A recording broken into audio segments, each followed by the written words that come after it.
Bonjour à toutes et à tous, bienvenue à vous. Dans le cadre de ma vidéo, je vais vous parler de la notion de digital output. Digital output, en français, ça veut dire sortie numérique. Qu'est-ce que ça veut dire sortie numérique? Sortie numérique, en fait, c'est des sorties qui ne permettent de prendre que deux valeurs, ou 0 ou 1. Le 0 ou 1 sont des valeurs logiques. Leurs correspondances sont respectivement 0 volts et 5 volts en électricité. Alors, mais comment dire à un microcontrôleur que telle sortie, que telle broche est une sortie ou telle est une entrée? Pour dire ça, il faut configurer un registre appelé trice. Donc, un microcontrôleur dispose d'un registre appelé trice. Ces registres trice, s'il reçoit la valeur 0, ça veut dire que la broche correspondante, elle correspond à une sortie. Et dans le cas contraire, lorsqu'elle reçoit 1, donc cette broche, elle est une entrée. Alors, mais cette notion des digital output, elle permet tout simplement la connexion du microcontrôleur vers les actionnaires. On parle des actionnaires, c'est comme une lampe, un moteur, un radiateur par exemple, un afficheur LCD, un afficheur 7 segments, tout ce que vous voulez. Donc là, il faut dire au microcontrôleur que telle broche correspondante, elle est une sortie. Dans ces cas, on va prendre l'exemple le plus facile. Lorsqu'on met par exemple trice X, Y, où X est le port et Y est la branche ou la pin. Si on mettait par exemple cette valeur égale à 0, ça veut dire que la branche Y du port X est considérée comme une sortie. Alors nous allons prendre plusieurs exemples pratiques où nous allons écrire des codes correspondants. En plus, nous allons les simuler tout en implémentant d'abord le code et après on va les simuler pour vérifier le bon fonctionnement de nos montages et programmes. Alors pour cela, nous allons utiliser deux choses, deux principales choses. La première est qu'il faut écrire le code, donc il nous faut un compilateur. Donc on va prendre par exemple le compilateur Micro-C, ou on peut prendre par exemple un PLABX, c'est la même chose, c'est de compilateurs qui compilent de programmes pour des microcontrôleurs PIC en utilisant le langage C naturellement. Et là, pour essayer de voir comment est-ce que nos montages marchent ou pas, on va utiliser en fait des logiciels, des simulations de type ISIS pour voir que le programme qu'on écrit, il marche très bien. Alors, nous allons prendre un exemple. Le premier exemple, c'est comment allume-t-on une LED ou comment la clignote-t-on. Donc, pour cela, nous allons venir sur le compilateur Micro-C et donc on va créer un nouveau projet. Donc, on fait New Project. Nous allons continuer. Lorsqu'on voit ça, il y a Standard Project, donc nous allons faire Next pour aller au suivant. Après, ici, on va définir le nom du projet. Et après ça, c'est l'emplacement de notre projet. Et ça, Device Name, c'est le nom du composant en question. On lui définit naturellement une fréquence. Donc, on peut dire par exemple une LED. Le projet s'est appelé LED. L'emplacement, je peux le mettre quelque part. Supposons que je puisse le mettre au niveau du bureau. Je crée un dossier. Je peux appeler dossier test, par exemple. Donc, il est dans le dossier appelé nouveau dossier et test. Donc là, je clique pour le valider. Et là, je vais choisir la cible en question. Donc, la cible, c'est le PIC 16F877, 77 ou 77A, c'est la même chose. Et donc, je laisse la fréquence par défaut qui est égale à 8 mégas. Alors, je fais du next. Bon, si j'ai des projets à ajouter, je peux les ajouter ici, mais j'ai pas de projet, donc je clique directement sur finish. Alors, quand je fais ça, ça me crée, et comme ça me crée de façon automatique le void main. Donc, ça, c'est la fonction principale, et donc qui n'a pas d'argument, donc ça fait 0, 0. Alors, je veux d'abord répartir sur le schéma que j'ai fait sous ISIS. Donc, je voulais juste clignoter, par exemple, la LED qui est reliée au RB0. Donc, j'ai mon RB0 qui est là. J'ai relié ici une LED ici. Et là, j'ai le pic 16F877. Alors, pour trouver tous ces éléments, on clique sur P. Et après, on met juste la référence. Donc, si je mets, par exemple, 16F877, Là, ça m'affiche directement celui-là.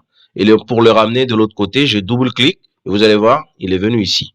Pour ramener une LED, je clique LED, c'est en anglais, bah, naturellement, c'est ça. Et là, je peux retrouver toutes les LED qui m'intéressent. Donc, je peux, par exemple, si je veux une LED rouge, c'est ça. Une LED jaune, c'est ça. Une LED blanche, c'est celle-ci. Et donc, je fais comme ce que je venais de faire. Je peux double-cliquer et là, la LED red, elle est partie de l'autre côté. Donc, c'est une LED rouge. Alors, je fais cette connexion. Il me faut écrire le programme qui permet, par exemple, d'allumer cette LED-là seulement. Donc, premier exemple, je veux juste allumer la LED qui est reliée au RB0. Comme nous l'avons dit, allumer une LED, la LED, actuellement, ma LED, elle est reliée au RB0. Donc, il me faut dire à mon microcontrôleur que le RB0 est une sortie. Sinon, il ne la connaît pas. Donc, pour faire du sortie, nous avons déjà dit tris B. Ça, c'est le tris, c'est le registre des directions. Le B, c'est le port. Et là, je veux que ça soit RB0. RB0 ici. Donc, il me faut mettre 0. Alors là, il faut lui mettre le bit comme ça. Et là, je lui mets 0. Donc, dans ces cas, quand je fais ça, j'ai déjà configuré, en fait, le B0 comme une sortie. Alors, je peux, par exemple, comment est-ce que je vais dire, je peux compiler le programme. Donc, je peux cliquer sur ça pour compiler. Et là, je les compile. Normalement, il y a 0 erreur en principe. S'il y a des erreurs, il va m'afficher ici. Ok, tout est bon. Donc, il y a 0 erreur. Donc, ce que je vais faire, c'est que je peux, par exemple, appeler ces programmes tout en sachant qu'ils se retrouvent dans mon bureau, dans les dossiers appelés nouveaux dossiers et dans un autre sous-dossier appelé test. Donc, je répare et pour implémenter les codes, donc il faut l'appeler. Alors, pour l'appeler, on vient en double-clic sur celui-là et à programme file. Donc, il faut aller le chercher. Donc, qu'est-ce que je fais? Je clique sur ça. Et là, il me faut aller chercher. C'est au niveau du bureau. Et là, j'ai un dossier appelé nouveau dossier. Et j'ai un sous-dossier appelé test. Et normalement, j'ai le programme appelé LED. Et donc, le programme connu par le microcontrôleur, c'est les fichiers d'extension X. Donc, je double-clique là-dessus. Et comme ça, il viendra automatiquement là. Alors, pour le moment, il n'y a rien. Alors, pour le lancer, pour voir qu'il marche ou il ne marche pas, je peux faire comme ça. Et là, la LED, naturellement, elle n'aura rien parce que je n'ai rien mis en principe. C'est pas normal parce que là, c'est pas sérieux. Pourquoi ça? Pourquoi elle s'affiche? C'est parce qu'en fait, je n'ai pas initialisé la LED à 0. Donc, il me faut initialiser tous les éléments du port à 0. Et comme ça, vous allez voir que ça va pas s'allumer. Alors, pour l'initialiser, on lui met la valeur seulement 0. Donc, je mets port B égale à 0 et les instructions finissent naturellement par point virgule. Je veux recompiler encore et je répare de l'autre côté. Donc, je veux le relancer. Et naturellement, quand je les relance, il est à 0. Vous avez vu, la lampe, la LED, elle ne s'allume pas. Donc, c'est tout à fait normal. Alors, moi, je veux allumer la LED. Pour allumer une LED, il faut lui mettre, de façon électrique, il faut lui mettre un 1 logique. Enfin, pardon, de façon électrique, il faut lui mettre une tension de 100 volts. Alors, de façon logique, on va dire, il faut lui mettre un 1 logique. Donc, le 1 logique correspond à une tension de 5 volts. Je dois mettre ça. Alors, je dois mettre où? Je dois mettre sur le RB0. Parce que la broche en question, c'est RB0. Donc, si je mets RB0, et pour qu'il me propose des choses, je fais CTRL et espace. Et là, il va m'afficher directement ça. Et là, ça me fait RB0. Alors, si je lui mets un 1, vous allez voir, et si je recompile, vous allez voir cette fois-ci, la LED, elle va s'allumer. La LED, elle s'allume. C'est normal, elle s'allume. Alors, moi, je veux qu'elle s'allume et qu'elle s'éteigne. C'est ce qu'on appelle ça clignoter. Alors, clignoter en français, ça veut dire allumer, attendre un instant, et éteindre, attendre un instant. Donc, pour le moment, on l'a allumé. Attendre un instant, c'est une fonction qu'on appelle ça delay.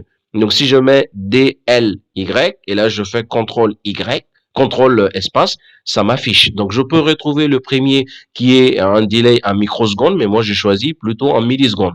Donc, j'ai double-clic là-dessus et je lui mets le temps.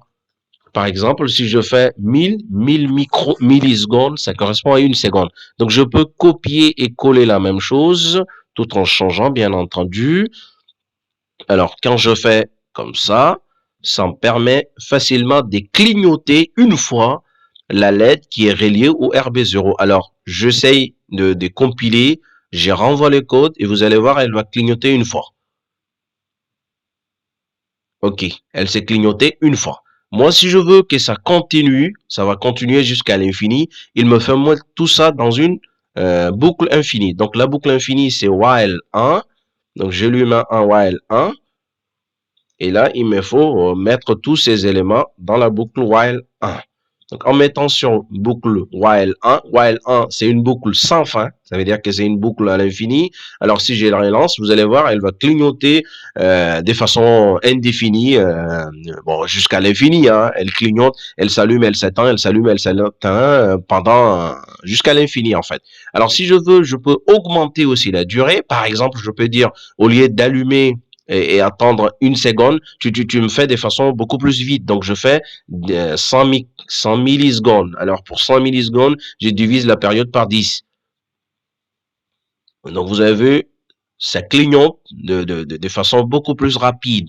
De la même façon, pour le moment, quand on voit que celle-ci, elle s'allume, on peut faire aussi plusieurs LED. C'est-à-dire que je peux faire plusieurs LED ici. Supposons que je mette 4 LED. Et là, pour mettre 4 LED, au lieu de mettre RB0, je laisse comme ça. Et là, c'est toutes les LED. Et s'il faut me mettre, par exemple, 4 LED, je peux, par exemple, copier, coller ici. Et là, je peux mettre RB1, par exemple. Et la même chose, je peux faire aussi, étendre aussi RB1, comme ça. Et pour l'éteindre, il faut lui mettre 0. Alors là, on peut voir que ce sont le 2. Vous avez 2. Donc 1, 2, 1, 2, 1, 2. De la même façon, si je veux, je peux aussi mettre cette LED-là.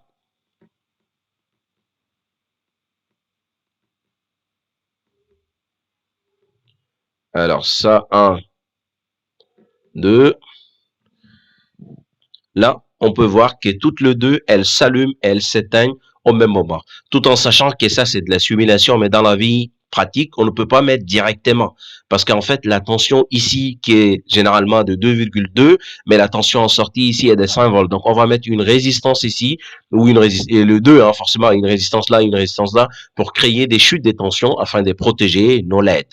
Alors, si on veut, on peut aussi les allumer l'une après l'autre. Donc, si je veux allumer l'une après l'autre, je peux mettre, par exemple, ça, c'est 0, et ça, c'est 1. Donc, quand je fais comme ça, on va voir qu'on va allumer l'une après l'autre. Ouais, ben, le temps est trop petit, donc c'est pourquoi on ne voit pas. On peut augmenter, par exemple, la durée ici, qui est égale à 1 seconde. Donc, on peut voir que la première LED, elle s'allume pendant que la deuxième est éteinte, et ainsi de suite. Ouais. Donc, on peut retrouver facilement, on peut sans aucun problème faire aussi un chénial comme ça, où on peut allumer les deux et les éteindre au même moment. De la même façon, on peut aussi changer d'écriture. Tout ça, on peut le mettre simplement avec port B qui est égal à 0B 1, 2, 3, 4, 5, 6, 7 et 8. On peut faire comme ça. C'est des écritures qui sont équivalentes. Et là, on peut copier et les coller là.